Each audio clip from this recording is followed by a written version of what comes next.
Hello and welcome to USA Global TV and Radio.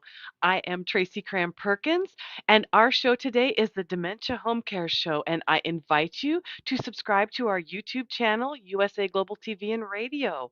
I am a four-time dementia caregiving survivor and the author of Dementia Home Care: How to Prepare Before, During, and After. And I'm so excited because joining me today is Marie Ferrer of Seniors Helping Seniors. Marie specializes in teaching older adults how to recognize and avoid scams, among many other things. And today we'll be discussing how to help our loved ones with dementia avoid scams. Welcome, Marie. Hi, good morning, Tracy. So excited to see you this morning. And thank you so much for getting up this early because I know how early it is here. It's not even light out yet. You Uh, can see the darkness behind me. so I okay, for those people in the audience that don't know you, how did you start your journey with helping seniors? Oh, well, my mom was diagnosed with Alzheimer's, dementia. Um, oh my goodness, in the early 2000s, and my siblings and I helped her to pass it home, and she survived her diagnosis 17 years Wow. thereafter. Yeah, it's a long time. And also, in starting Seniors Helping Seniors, I realized that people didn't understand really how to care for their parents, how to care for their loved ones. And so I started to read up on dementia and get some more formal knowledge, more than just the experiential that I had, and really start to dig in. And then, of course, I came across your wonderful book. Please read it. So I read your book. It was recommended to me, and I use it in my practice. By the way, we are a peer-to-peer in-home care agency, Seniors Helping Seniors, serving the Pierce County area of Washington. Yay! And thank you so much because Marie reached out to me. I'm not even sure how long ago now, but not quite a year, I don't think. And we just started talking, and that's why we're here today. And oh my gosh! So for people that don't know, how you started from a different career entirely. So how did you do that transition? Because So, thank you for asking. I actually worked on in New York City for investment banks on Wall Street for, my goodness, almost 30 years.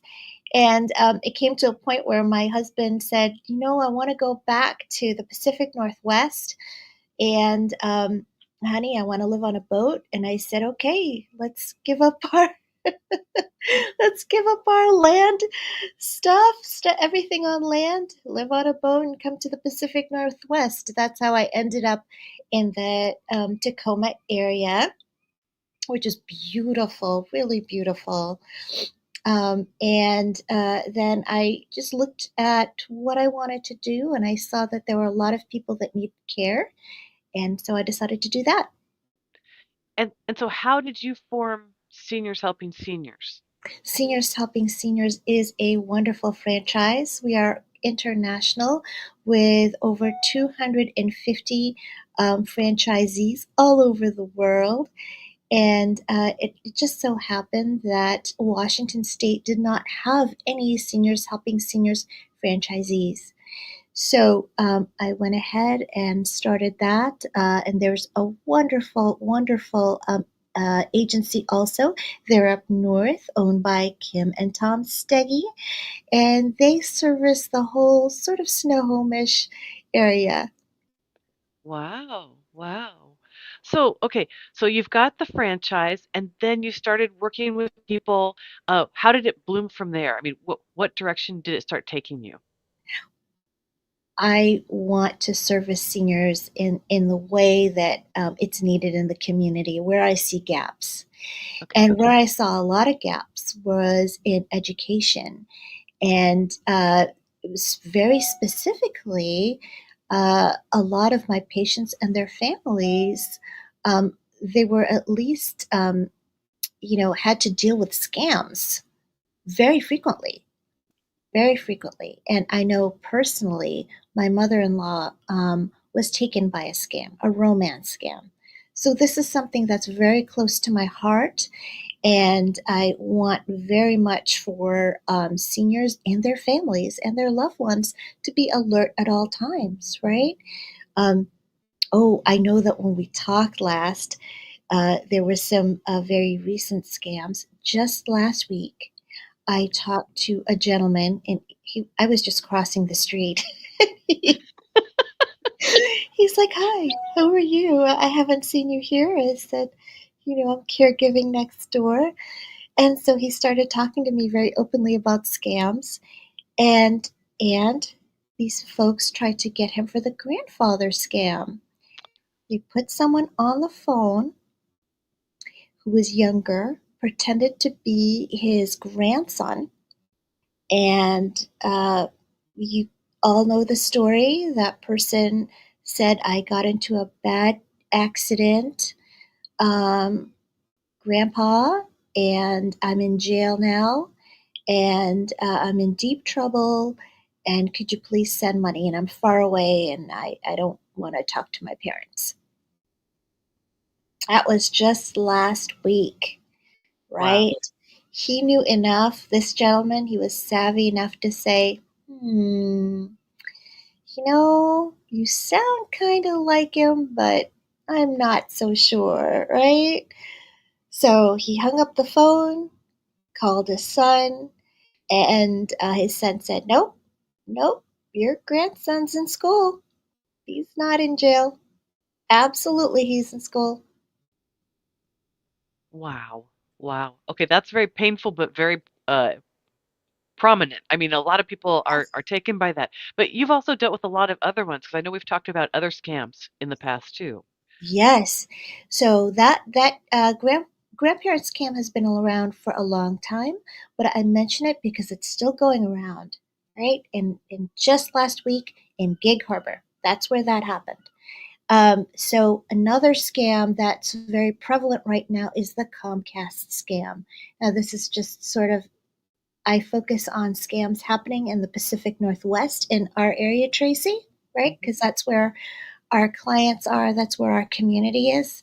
And someone called me and said, "My mom just made a mistake and remembers Comcast, and she got something, in an email."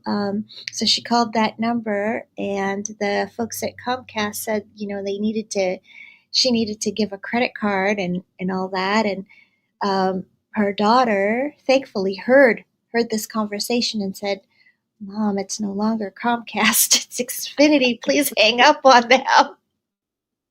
You know, hang Oh, up, click. oh and, wow. and thank goodness, right? That's scary. So, how do you teach people to be aware of scams and what to look for and what do you tell them? So, I have many classes, as you know, Tracy. Of course, I hold a class for the Memory Cafe, this monthly meeting with lovely, lovely folks. And I also go ahead and teach classes at Frank Toby Jones and some other senior communities. What I do then is I have little handouts, right? And I talk about making sure that people know how to set up privacy settings in their Facebook, for example, privacy settings in different applications that they may use. It's very basic. I go through and talk about that. I also have a discussion about what scammers are looking for, right? I want folks to know it's not your fault. There is a whole bunch of folks. It's not just one person. They are working to get your information. And the type of information that they want is any type of number, identifying information, confirmation of your address, confirmation of your telephone number, that sort of thing. Even something as simple as, you know, did you fall at any time, or did you hurt your knee or your ankle or something at any time over the past 10 years, right? Mhm. I told you about this Medicare scam where we had someone actually from another state, call a client of ours and say, "Hi, Mr. Smith, we see here that you fell. Are you still having any pain?" Just by him saying yes, these scamsters, these fraudsters, went ahead, verified his home address, then sent him some medical devices that he did not ask for, along with a bill of lading and invoices and all that. So we have to remember that even if we don't give the information, sometimes nowadays big databases have been hacked. Mhm. So scammers simply want to confirm certain information so they can get whatever it is over to you. So, okay, we also talked about you and I off air. We talked about how people with dementia were getting taken and what can families do about that and what signs should they look for? Yes, absolutely. Families need to, if they can, go ahead and look at credit card bills, right? Review that, make sure there's nothing sort of strange in terms of that. If they are able to cut off their families from using the credit cards, ensure, of course, that your loved ones have an access to money if needed, right? If they Mhm. need to buy something or buy it for them, but make sure they don't have access to any live accounts. So that means you can limit their credit card. Perhaps it has a small amount of money in there so they're not withdrawing their whole life savings, Mhm. right? If they tend to do something like that and want to make sure that families keep their autonomy, you want to be able to have perhaps cash on hand so they're not panicking and think they don't have any money. But perhaps you want to give them a little bit of an allowance, right? So that they don't spend it all. So that's another key sort of protection is I ask folks to, go ahead and find a phrase that is meaningful to your loved one and to your family. Only a certain number of people should know what that security phrase is, right? Mhm. And so if your loved one asks, well, what's my favorite dessert, or what was my first dog, and that person doesn't know, well, that you have to teach your loved one to not reveal any type of information. So that includes credit card, Medicare, any information regarding the whole house, right? Wow. Wow. Okay, so when you've got families that are panicking that have already been scammed, what do you advise them to do? So your local police actually is not equipped to help you in this particular instance, unless, of course, it's a scam where they threaten to come to your home, right, and physically make some sort of connection with you. So go ahead, if you've been scammed, and send the FTC, the Federal Trade Commission, an email or a phone call. Go ahead and call the Department of Justice, right, to get some assistance, right? And depending upon what the type of scam was, um, we can assist. So, for example, if you believe that you've given your number for the bank, call the bank immediately and let them know, hey, I think there's been a scam. I incorrectly gave a person some number. Please help me close my account, or that.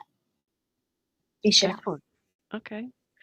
So now, do you have any recommendations on your personal website for people if they log in? So if they don't remember what we've discussed today, do you have links to like the Justice Department? Do you have links to describe how to do the I, banking? I can send it to them very easily. So Okay, if so they can you reach out to you yeah, and ask for that. just reach Okay, out to me at Marie at commencementseniorcare.com, and I'm happy to send that information to you.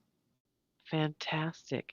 So what other scams are going around right now that you can alert people to be aware of? Well, Holidays are coming, right? Winter is coming, and with that, the scammers. Yep. So be more afraid of them than the snow. Yeah, yeah. So, think about when you're going ahead and making purchases online, as many people do, right? Make sure that the site is a valid site and that, you can do that by taking your mouse and hovering over the name of the site just to make sure that it is spelled correctly, right? Um, be careful of people who are basically claiming a lot of discounts. If a deal is too good to be true, it just might be too good to be true. So be aware.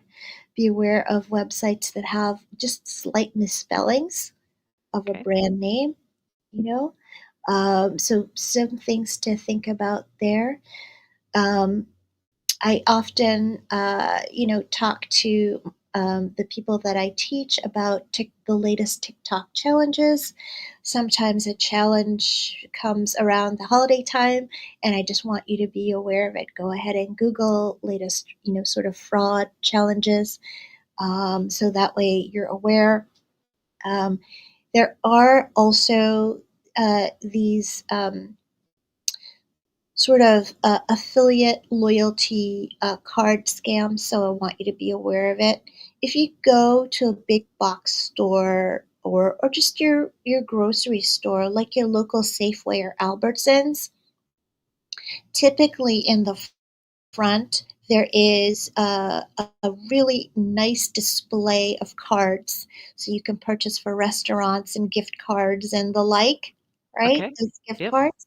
I want people to, when you buy your gift card, make sure you turn it all the way around to make sure that the package has not been tampered with.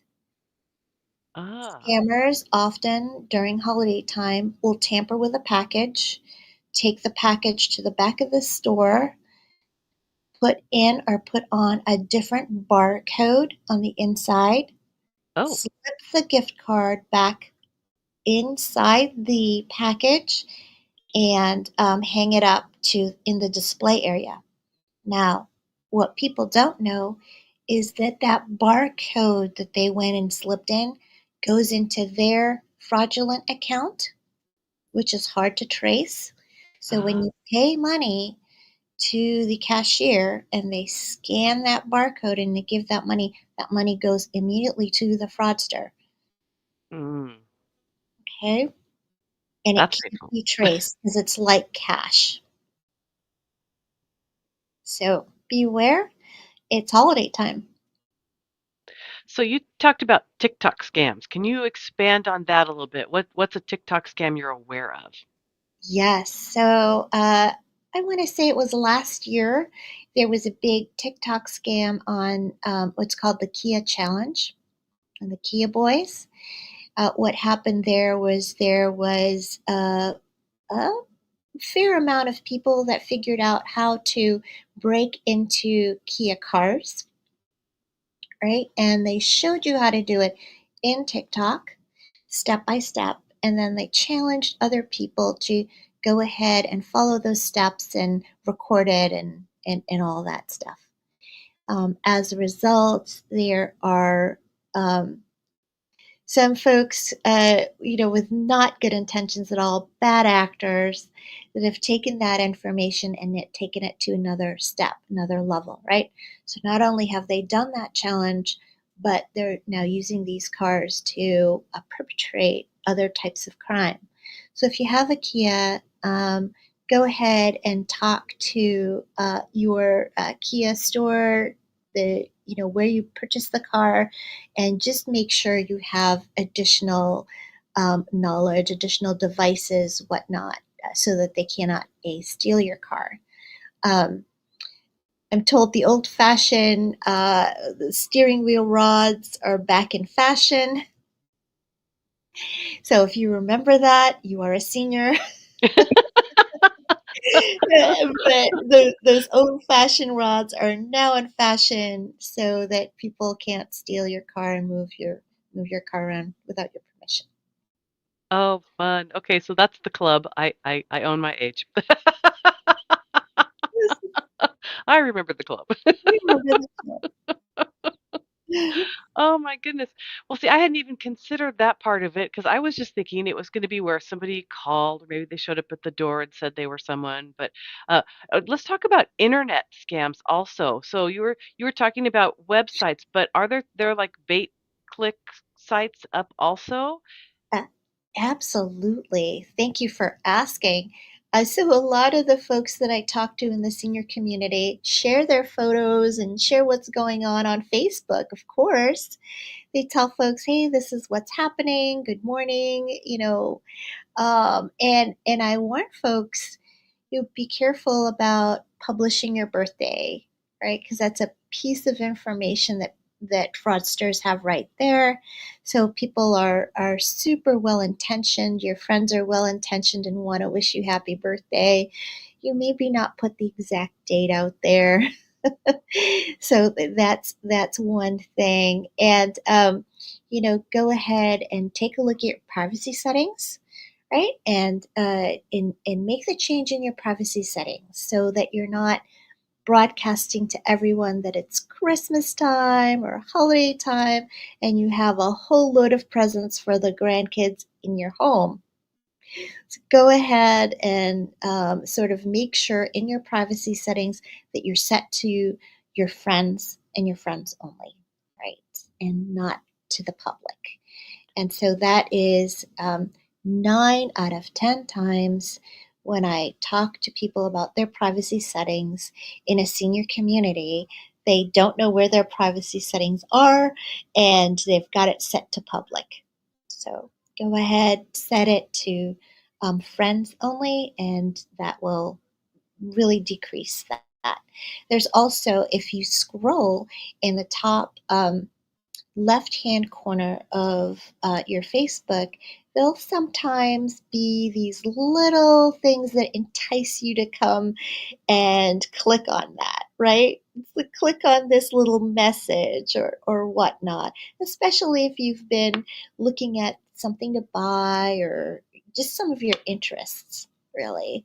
Um, that there'll be that little message. Be aware that every time you make that click, they're tracking.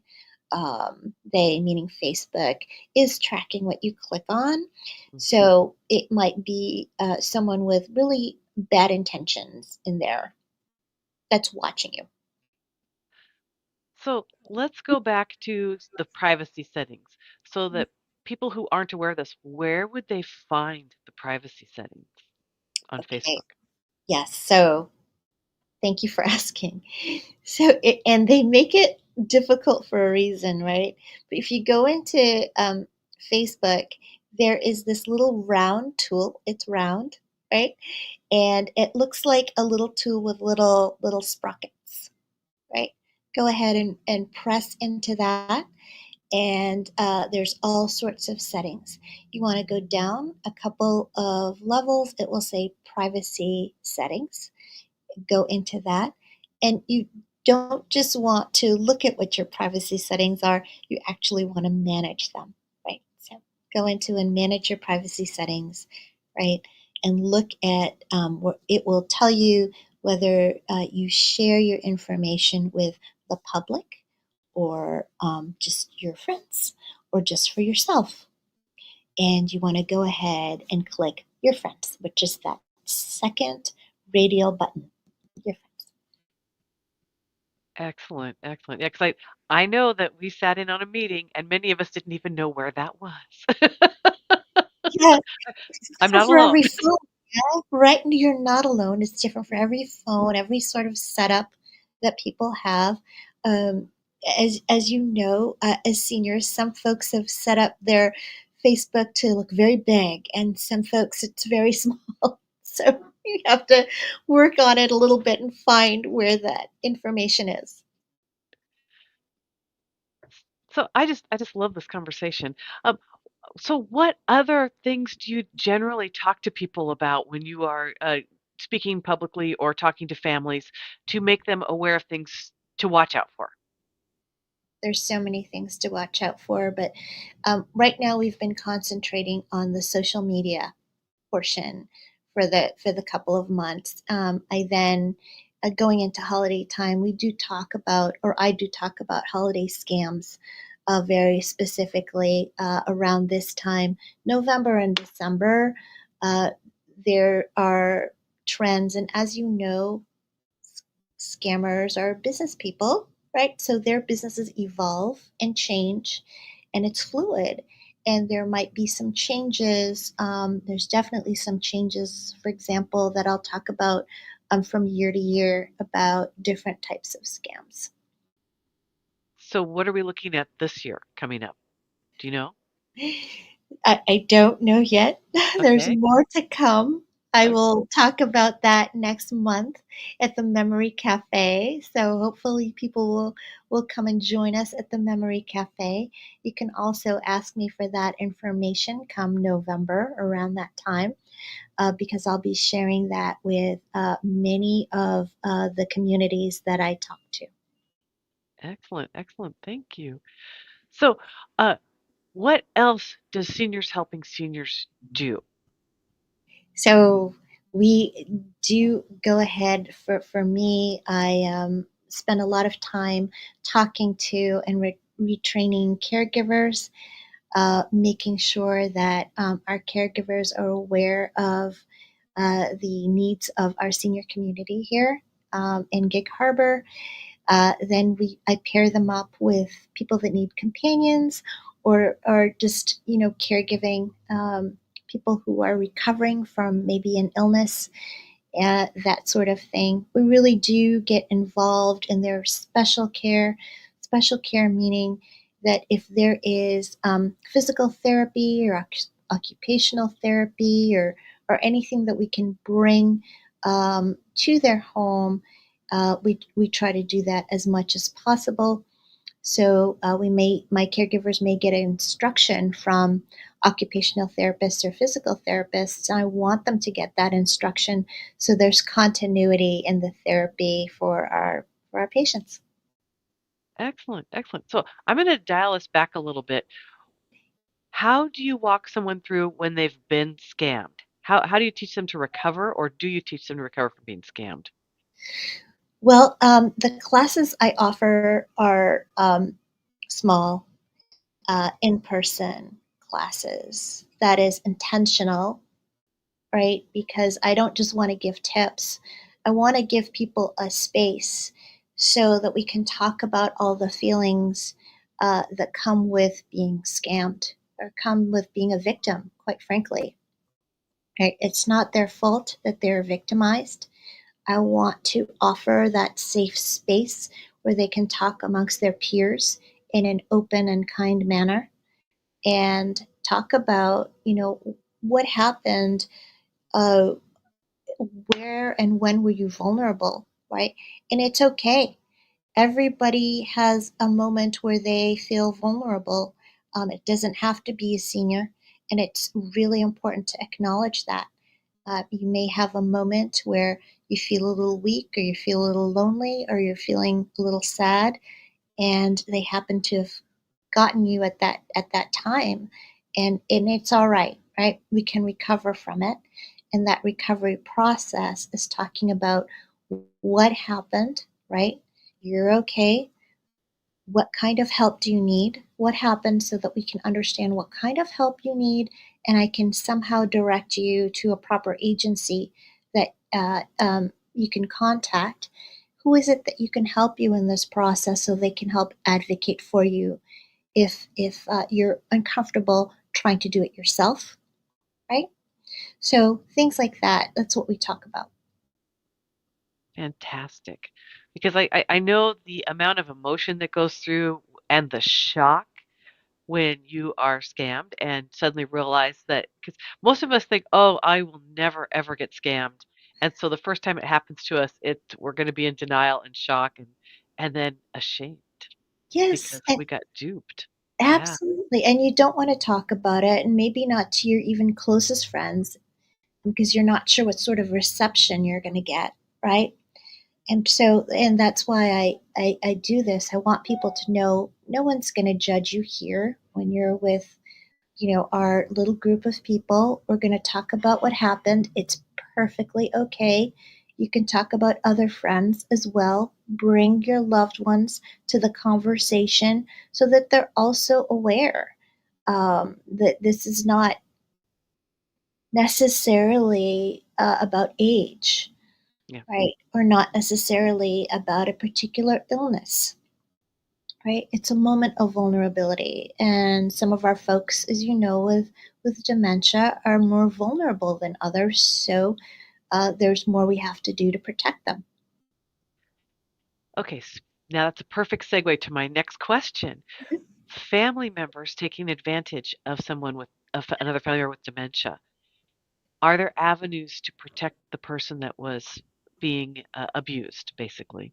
Absolutely. There's always a place to go. And these folks can be reported, right, to the Washington State Adult Protection Agency. um, Someone who's witnessed something, a scam or a concern, can go ahead and call them and report the individual to make sure that that is checked out. Perfect, perfect. So for the people around the country that are watching this and around the globe, definitely check with Adult Protective Services if you would it whatever it is locally. Yes, yes, and they should investigate, right? Mhm. Also, caregivers, mine are, they sign a contract saying if they see something, hear of something, they need to report it, they need to talk to us, we will investigate it. Um, Really, it's safety is of the utmost. So, okay, that leads me to the next one. You're very perceptive. But okay, so if you have outside caregivers coming in that are not family members, uh, how do we protect our loved ones if the person is less than upright? Mm. So keep financial information and that sort of thing away, right? So obviously, checkbooks, credit cards, place it in a different place, in a secure place, right? Okay, If perhaps your caregiver has been instructed to take your loved one to the bank for some reason, make sure that um, your loved one has signed for the amount and ask for the receipt, right? So you okay, can see how much was taken out and who good, was signed for it. And they'll gotcha. often do that. A good caregiver, and that's how mine are taught, is you give your patients space, right? So if you're walking into a branch, right, go ahead and help them up to the window, right? Make sure they're stable. Then go ahead and step a couple of steps down, and out of the way. So you're out of the public way, but not right there, right in front of or beside your patient, so that they have privacy to conduct their business. Right. If it is a drive through type of situation and you're picking up a lot of things with the patient because they like to be outside, that's okay. That's absolutely all right. But go ahead and if you're the caregiver and you're driving, go ahead and ask for an envelope to have the cash in. Ask the teller to go ahead and seal it if they would like, or count it right out loud. So you're not being asked to handle the money and count it. They're counting it. Your loved one can see it, that it's being counted, you know, and go ahead and hand the envelope to your patient.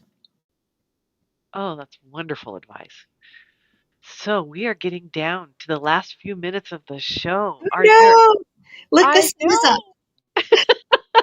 So, are there any like, we've got a couple minutes left. So, are there any other tips that you wanna share that we haven't covered yet?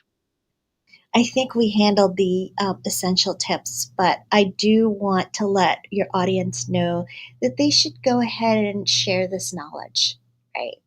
This is knowledge, this is education, this is not only for your loved one, but for yourself, and everybody around you, right? It used to be that I want to say 20 years ago we had key phrases for our kids, right? When we went to pick them up, if the person or babysitter didn't have that key phrase, your kids wouldn't go with them.